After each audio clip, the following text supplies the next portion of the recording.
Региондорду өнүктүрүү, өлкөнү санариптештирүү жана балдарды колдоо жылында мектептер аралыктан иштеген менен келечек ээлерине болгон камкордук ар тараптуу улантылууда. Алсак чек арада жайгашкан Бурхан Мергенов атындагы орто мектептин окуучуларына Бириккен Улуттар уюмунун чексиз достук долбоорунун негизинде жардам берилип жатат. Окуучулар атайын окутуудан өтүп, өз алдынча кичи долбоорлорду жазып ишке ашырууда. Келечек ээлеринин маданий агартуучулугун арттыруу максатында мектептеги спорт зал болуп келген имарат маданий иш-чараларды өткөрүүчү жайга айланып, жаңы эмеректер менен камсыз болду.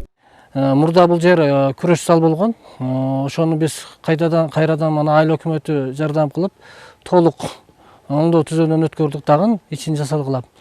Андан кийин ушул чексиз достук долбоорунун координатору Раиса Ашиновна бизди жол жобосун жол көрсөтүп, үйрөтүп окуучуларды.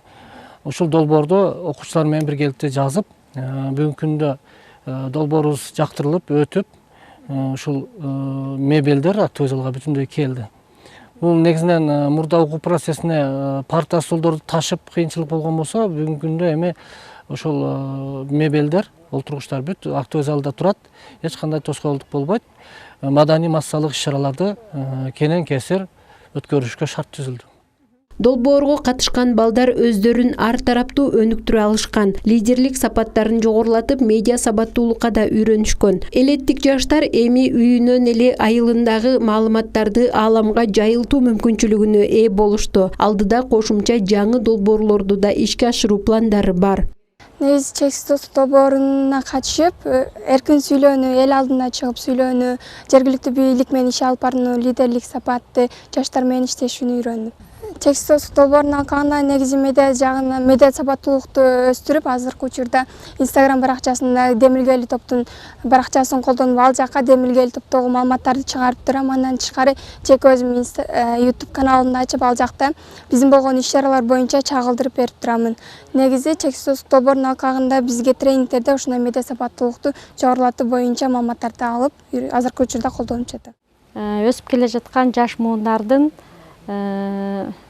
демилгелүү, ынтызар, ушул лидерлик сапаттарын калыптандыруу максатында жана эки элдин достугун, ынтымагын бекемдөө максатында иш алып барылып атат. Бул мектепте 10 окуучу алынган долбоорго. Ушул окуучулардын эң мыкты аракетчил окуучулар тандалып алынып, ошол карантин учурунда балдардын бош калбоо максатында кандайдыр бир өздөрүнүн чыгармачылык иштери менен алектенүү.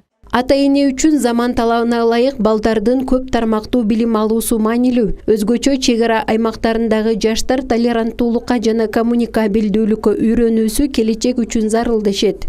Биз негизинен чексиз достуктан балдарым, мына мектеп окуучулары өтө чоң таасирин тийгизди деп ойлоймун. Биз ушул чексиз достукка терең ыраазычылык билдиребиз. Биринчиден Раиса менен Бегимайдын салымы чоң болду. Балдарыбызды биринчиден дебатка үйрөттү. Экинчиден айыл өкмөттөргө кантип кайрылууну, мугалимдер менен окуучулардын ортосундагы тыгыз байланышты ушул дебаттан үйрөнүштү деп ойлойбуз. Ушул балдарыбыздын көз карашы, критикалык ой жүгүртүүлөрү дебат аркылуу өзгөрдү. Биз балдарыбызды мына ушул чексиз достуктун долбоорундагы өтүлүп аткан сабактардан Ошко барышты, Жалал Абадка барышты, Баткенге барышты чоң пайдасы тийди. Негизинен мисалы мен өзүмдүн кызымда эле өзгөрүү өтө чоң болду деп ойлойм.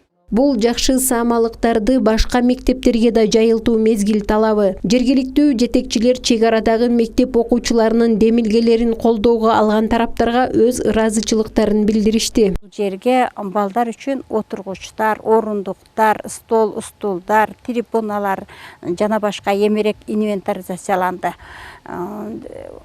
Негизинен бул балдар үчүн чоң шарт түзүлдү деп айткым келет. Бул башталышы гана, бул али балдардын иштөөсү, бул жерде али көпкө чейин уланат. Жакынкы күндөрдө дагы күтүлө турган ошол азыркы долбоор өзү 118 000 сомдук инвентарлар болуп келди. Ал эми кийинки учурларда дагы экинчи бир этаптарда дагы башка долбоорлорду жазып, бул жердеги дагы керектүү нерселерди алып келүү ушундай күтүлүүдө.